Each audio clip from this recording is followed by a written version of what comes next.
There must be something wrong, I said, about the nail. I touched it, and the head, with about a quarter of an inch of the shank, came off of my fingers. The rest of the shank was in the gimlet hole where it had been broken off. The fracture was an old one, for its edges were encrusted with rust, and had been apparently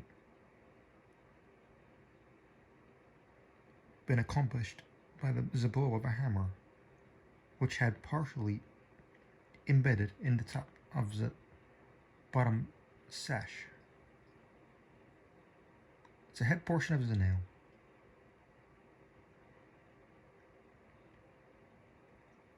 I now carefully replaced this head portion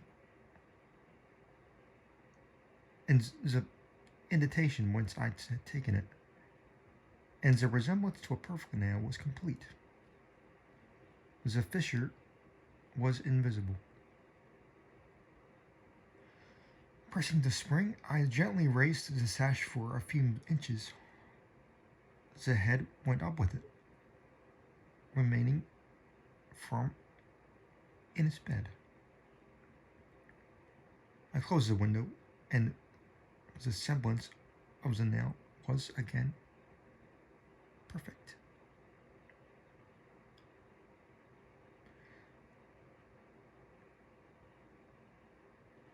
This riddle, so far, was now unriddled.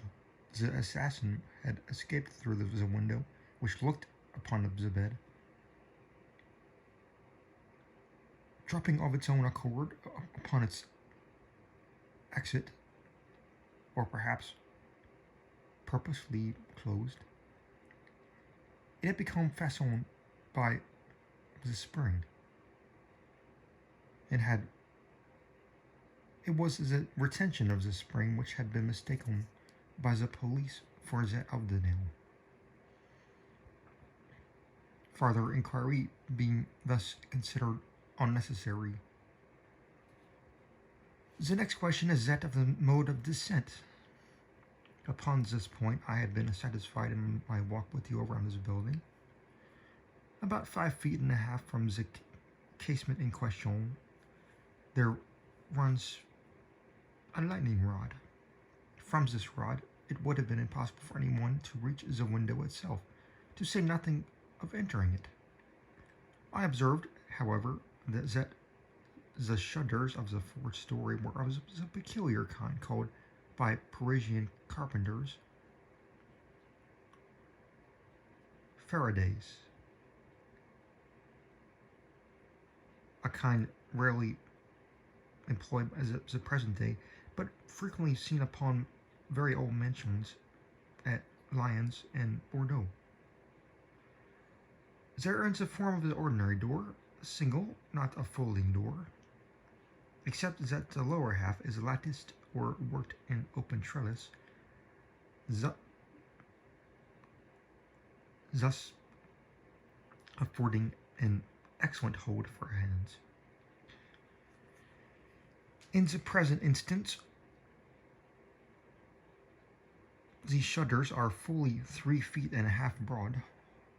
When we see them from the rear of the house, they were both about half open. That is to say, they stood off at right angles from the wall. It is probable that the police, as well as myself, examined the back of the tenement. But if so, in looking at these Faradays, in the line of their breadth,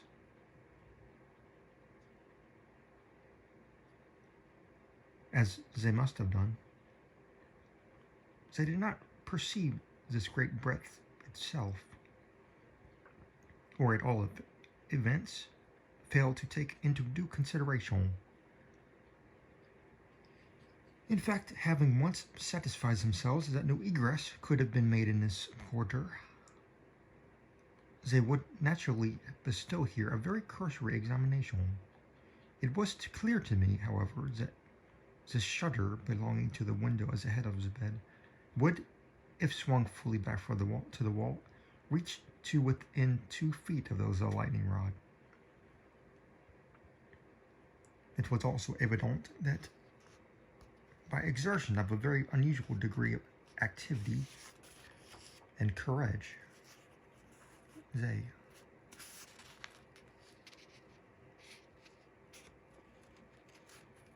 an entrance into the window from the rod must have been thus affected.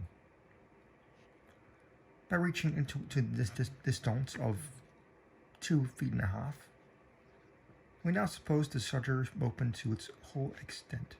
A robber might have been taken a firm grasp upon its trellis work.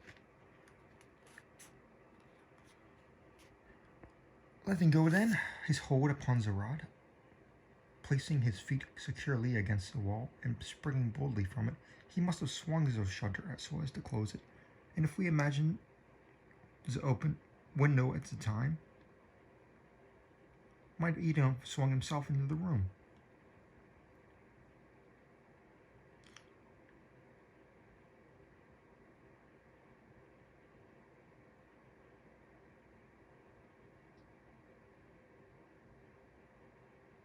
I wish you to bear especially in mind that I have spoken of a very unusual degree of activity as requisite to success, as in so hazardous and so difficult a feat.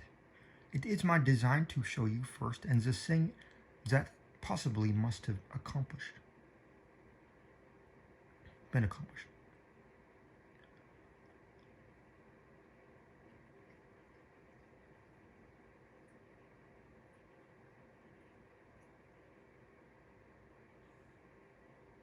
But secondly, and chiefly, I wish to impress upon your understanding the very extraordinary, the almost preternatural character of the agility which could have accomplished it.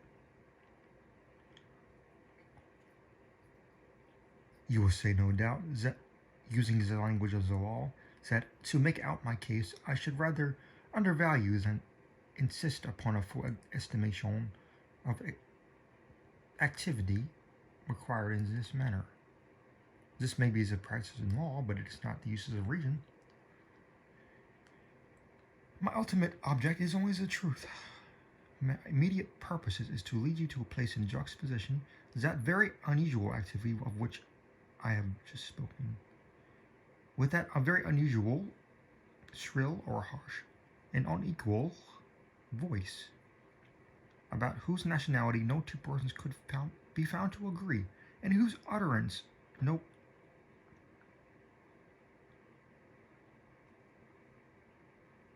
syllabification could be detected.